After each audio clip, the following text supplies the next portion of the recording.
মাঝে মাঝে কেকের কাজ করতে করতে যদি কেকের একটু ক্রেভিংস হতে, তাহলে তো কাস্টমারের কেক থেকে একটু খাওয়া যেতেই পারে, তাই তো? কেন বলছি, চলো লাস্ট পর্যন্ত কিন্তু ভিডিওটা তোমরা দেখো। হ্যালো ফ্রেন্ডস, আমি Subarna, welcome to my page heavenly byte.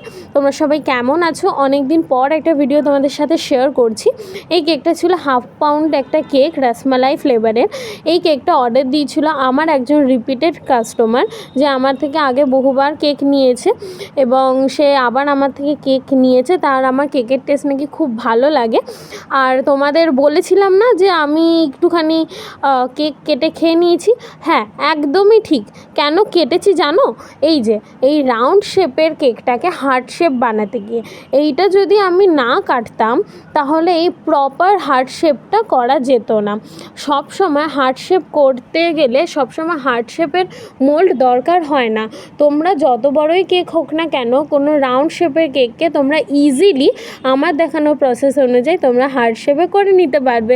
তো সবসময় অনেক মোল্ড কিনে দরকার পড়ে না, তাই তো? মাঝে মাঝে একটু বুদ্ধিটাও খাটাতে লাগে নাকি? যাই হোক, তোমরা কিন্তু জানিও এই কেকটা কেমন লেগেছে।